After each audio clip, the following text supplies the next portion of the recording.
again, my lovelies, and welcome back to the channel. Before we even start into it, grab yourself a drink, maybe a snack. If you can, sit back and relax, you deserve a break. If you get a chance and like this video, might consider liking it. And if you want more updates, consider subscribing. And without further ado, let's get into the chapter of Avatar: The Legend of Percy, Trial by Fire. Written by WardofWinters. Chapter 21. We get advice from a poodle. The night was miserable. I helped bandage Annabeth up using the tools from my medkit. I used the purification stone to cleanse the cut of any germs, then spread antibacterial paste on it before Grover cut neat strips of seaweed to wrap the injury. I didn't want to risk trying to heal her with my waterbending without any training in case I messed up. Once Annabeth was fixed up, we moved further into the woods. I was still struggling to breathe, but at least I wasn't gasping for breath the whole time. I was just breathing hard and my chest was tight. We settled down in a large, litter-filled clearing, and I glared at the trash. Why did people feel the need to leave it everywhere? It caused so much contamination. Annabeth suggested we sleep in shifts in case Medusa changed her mind or some other monster decided to come after us. Grover called first shift and flew up to sit on a branch, and Annabeth was out the moment she hit the soft blanket from my medkit. I couldn't sleep though. It was hard to breathe and uncomfortable. I counted my breaths and shifted against the balled-up camp shirt pillow. I sighed, rolling over. It makes me sad, Percy. I blinked and turned to look at him. What does? This, he mentioned to the clearing. All the pollution, even the sky. You can hardly see the stars anymore. It's a terrible time to be a satyr. I nodded in understanding. Yeah, it sucks all around. The amount of pollution in the ocean is really bad, and the rivers aren't doing much better. Yeah, you know a lot about that, I suppose. With what with your dad being Poseidon? He looked at me. Did you know all along who your dad was? I pursed my lips. No, but I did know. I did know that my dad was a sea deity, just not which one. You know, besides my incorrect guess, I cleared my throat, breathing carefully.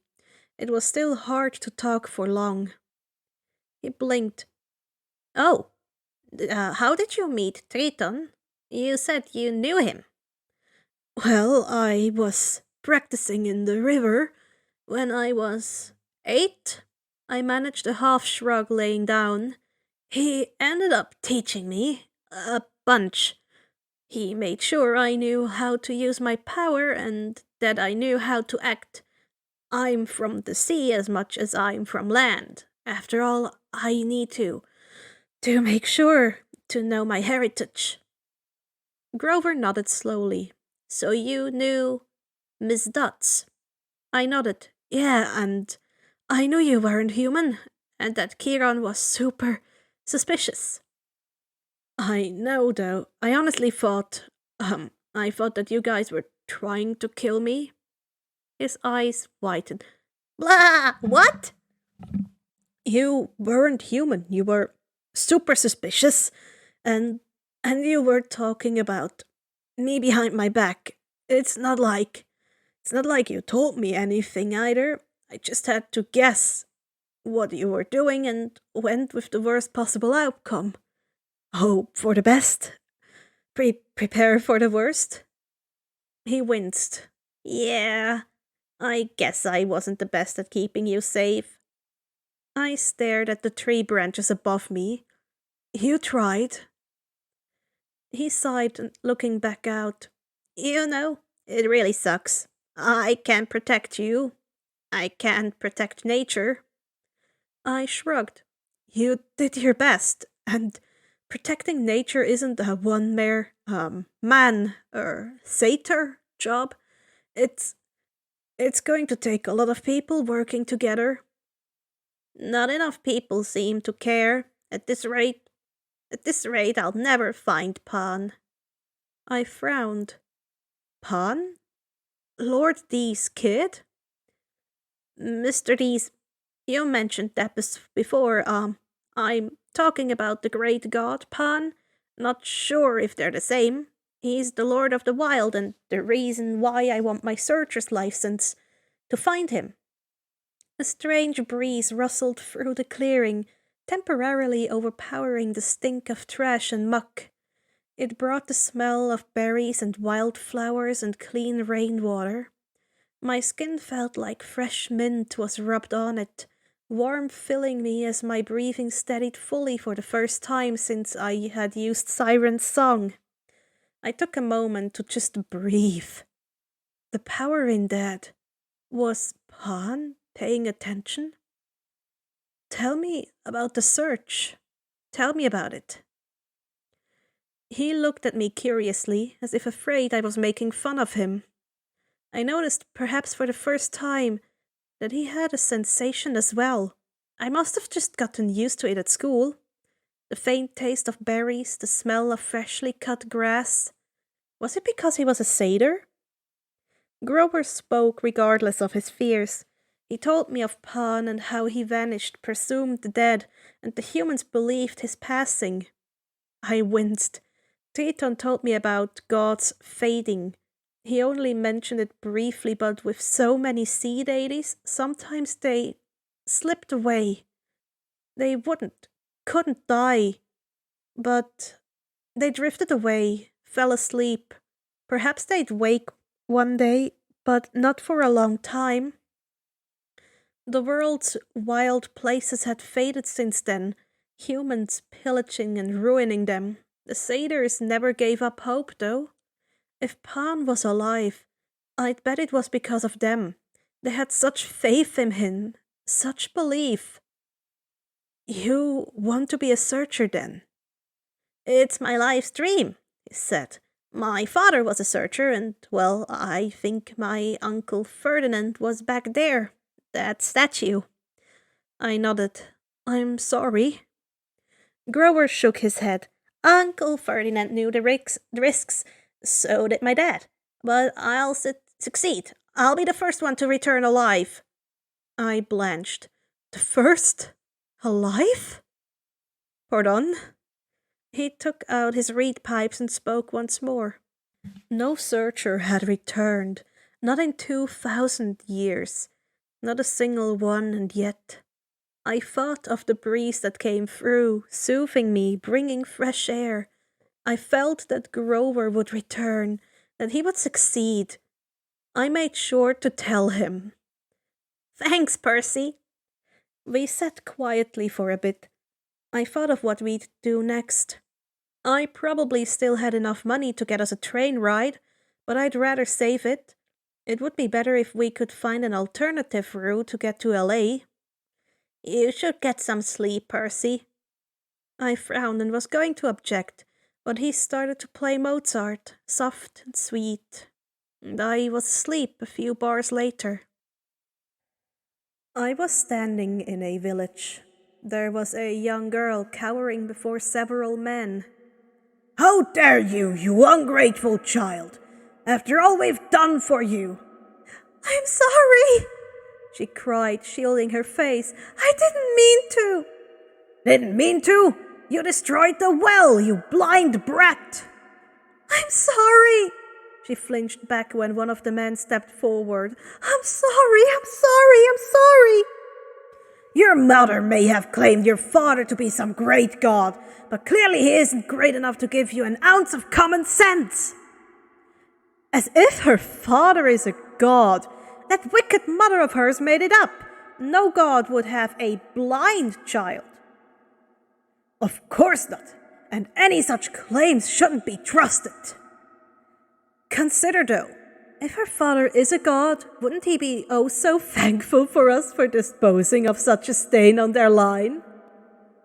We'd be doing her supposed godly parent a favor getting rid of this insult to their power.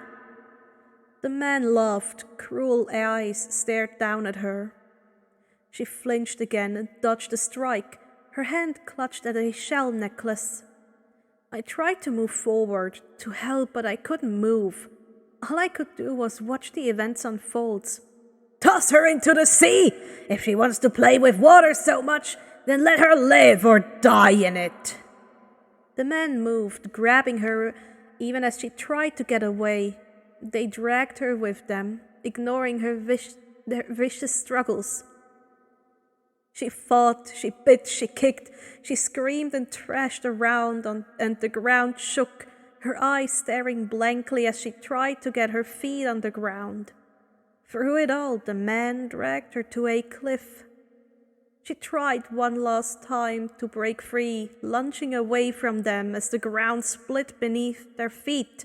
She was almost free, her feet steady once more.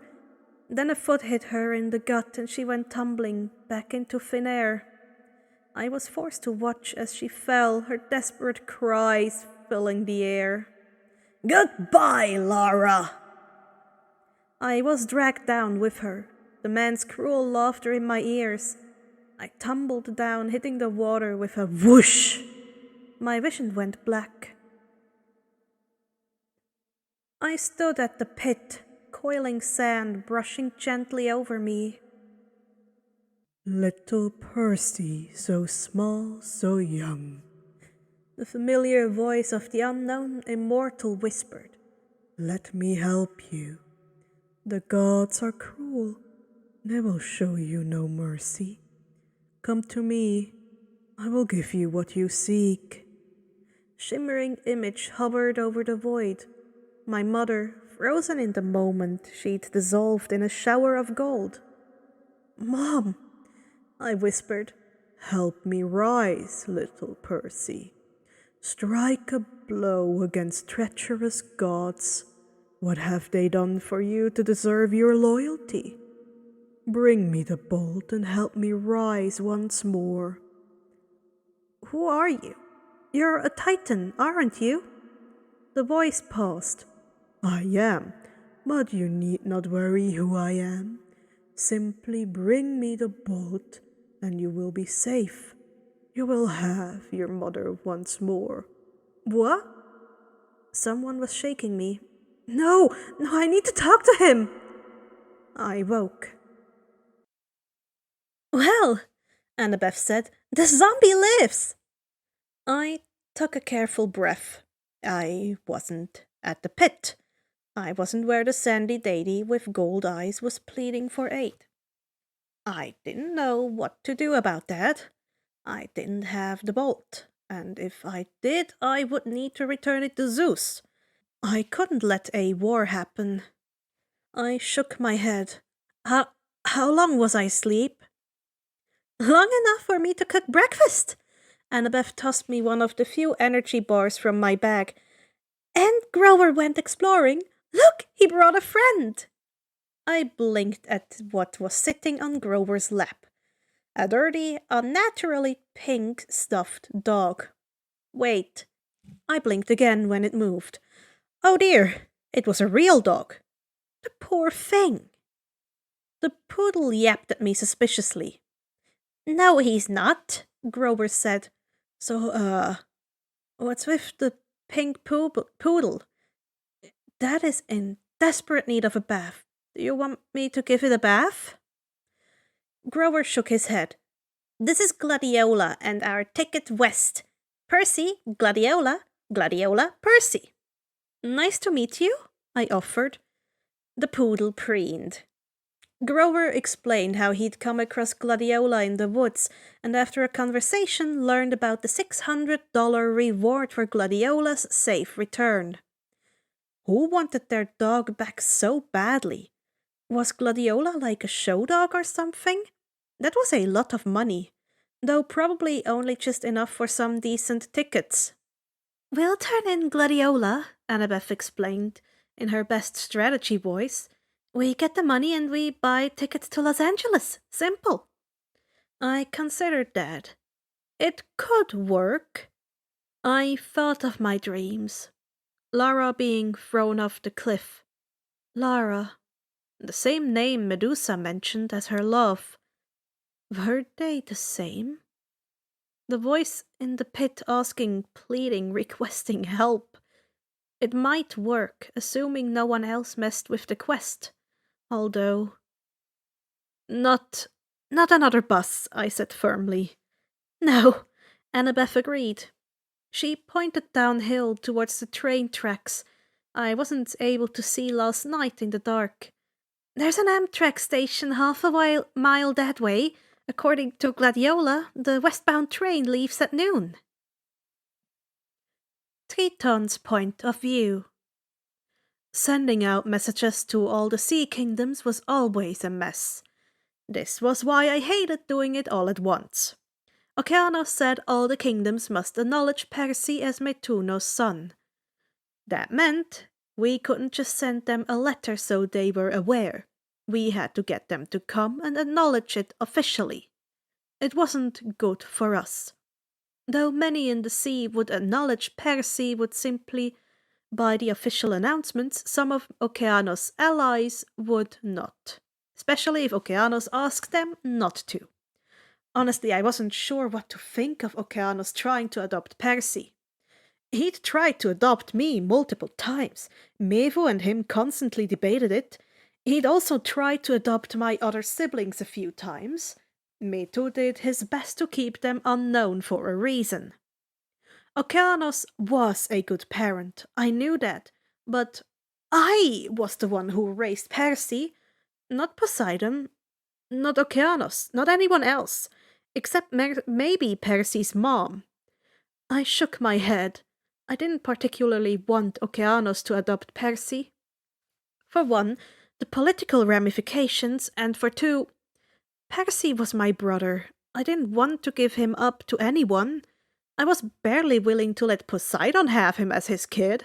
I was the one that raised him, and I was the one that comforted him. I was the one he turned to when in need. Not Poseidon, not Okeanos, not anyone else. Me. Though how Okeanos knew of Percy and well enough to know when he got claimed, was unknown, and that was worrisome. I never introduced them, and Percy hadn't mentioned meeting Okeanos. Perhaps I should have done proper introductions. Perhaps I could admit that Poseidon wasn't the only one to mess up with Percy, and it would have been smarter of me not to keep his identity secret. Obviously, Metu screwed up more, but still, it might have helped if I'd spread the word myself or spoke to Metu about it. I just wanted to keep Tasoha Amrama safe. But there was no point in worrying over that, over what couldn't be fixed. I needed to focus on the letters and annoying politics. Ryujin didn't like Metu or myself, but that might not matter. He was generally fair, and if we made our claim clear, he may support us regardless. On the other hand, he was just as loyal as Metu and I, which meant that he could side with Okeanos simply for the sake of their alliance. Our biggest advantage in getting the acknowledgement we needed would actually come from Percy's friends. Because of his friendship with them, he was thought of well by their families, and their families in turn were respected for the most part. Especially the Faumuina twins. Darmevu was from Ryujin's kingdom. She was high-ranked and well-respected for her work in medicine. Her support could end up being what we need to get Ryujin's support, and he in turn had a lot of influence. Ryujin and Setna got along fairly well, though Setna generally preferred her kingdom to be left alone. If they both sided with us, then that could sway a lot of others to our side. The draft, Triton Renai. Hafu, I murmured as I took the draft Metu made for the explanations. It was the fourth one, and looked like it only needed a few edits. I crossed out one of the subtle insults that would certainly annoy a few, though they were accurate to some. Now wasn't a good time for that. Maybe a different letter. Maybe he should change the wording there. I idly marked out tough hefwai sa opu ie sa tough farerao and replaced it with tough potaif sa opu.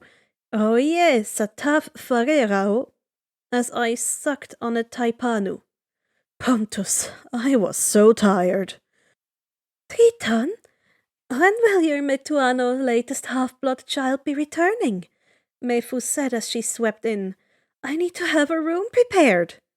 I glanced up, her silver tails catching the light as she dropped 2 airomo and a papote on my desk. Well, Metu told me not to contact Percy until the solstice passes. He hopes that we may be able to avoid war, but bringing Percy here may incite it so. I trailed off and shrugged. I wasn't happy about it, but the kingdom came first. I was the prince, and it was my duty. Plus, it might keep Percy safe. If Zeus thought Percy was conspiring against him, well, he could decide to send someone or something to kill Percy despite the backlash he would face. Mevu pursed her lips. Well, as soon as the solstice passes, make sure to bring him here, whether or not we're at war. I winced. He's at camp now. You know how they are about us taking campers out. Chiron has never been helpful in that regard. Once the camp's summer portion is over, I'll have a good opportunity. Plus, that will give us more time to plan. Mevu didn't look pleased, but she did nod. Very well. Once he leaves the camp, pick him up. When exactly does the camp's summer session end? I paused to think. I'm not sure. I've never had a half-blood child, so I never needed to know. I needed to fix that. Percy attended the camp now, and I needed to be sure of his safety. You should ask Metu. She sighed. Very well. I will speak to your Metua and then return. I wish to hear about the most recent ufanto of my Vekemio husband. I winced as she left. She was very displeased that she hadn't been informed about Percy. Mevu and Metu had an arrangement after all. Metu would always return to her so long as she was informed. Of any of his trysts and any children resulting from them, she wouldn't have a problem. It had worked for a very long time, but now Metu had broken his promise and failed to inform her.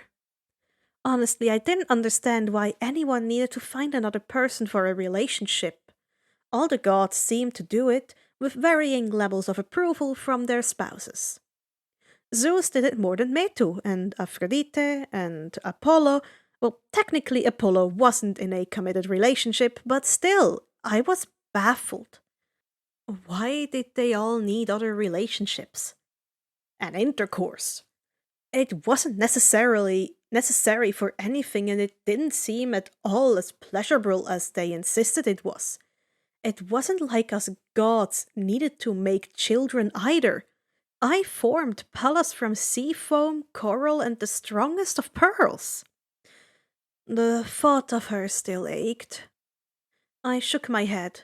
Most of the gods already had partners too, so I was completely lost as to their needs for more. I'd rather just stick with my friends and family personally. A throat cleared and I turned to look at one of my messengers. It was Moraine, a Myrnix with a dark blue, very sleek tail. They were one of my fastest messengers and were returning from gathering news from the seabirds. Their tail flicked nervously and they held their airomo tightly. Yes, I said mildly. Triton Reaya? They said. I have retrieved the messages from the surface. And? I prompted. Do they have news of the war or Percy? They shifted. It appears the Ipri, Percy Jackson. Well, I straightened. Yes. It appears that he has been sent. On a quest? I froze. What? That couldn't. Pardon? They cleared their throat again. Well, he is on a quest to retrieve Zeus Rerai's Master Bolt. My eye twitched. Moraine swam back. I took a deep breath. Tan Mufakuk Yereokek Zeus! Well, the cat's out of the bag. How about we go to the translation and the terminologies for the Halmaharan suffixes and terminologies? Starting strong with Percy Jackson for Percy Jackson. Metuno, as always, is dad's. Mefu is mom. Metu is dad. Soha Amrama is little kraken. How adorable. Hafu is thank you. Taf Hevai Saopu is Sata Farerao, and meaning we invite you to home for. Taf Potaif Saopu Ro ie Sataf Farerao, we welcome you into our home for. Taipanus are sponge cups. Metuano is fathers. Airomo is braided kelp. Papote is a messaging shell or a message shell. Ufanto meaning bastard. Vekemio is an oath breaker. Aipri is prince. Tan Muvakuk ie areok ek Zeus. I'm going to fucking kill Zeus. Don't many Percy Jackson readers think that. For the suffixes we have Reaya, which is High Prince, and Rerai, High Sky King. Terminologies we have Chiron, the phonetic spelling of Chiron or Chiron. Pan, being Dionysus's kid, is something that both WardofWinters and someone with the ad Izzy MRDB worked out together as something that fit quite well. We have Ryujin, the Japanese god of the ocean. We have Pallas, Triton's daughter, formed from, as he said, sea foam, coral, and pearls. Also something that WardofWinters created together with Izzy MRDB. And we have Mernix, the gender-neutral form for merman/mermaid. Again, go check the link in the description.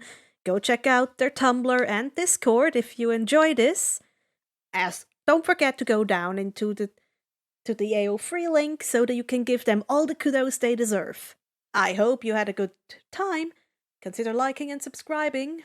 And with that, see you soon. Goodbye.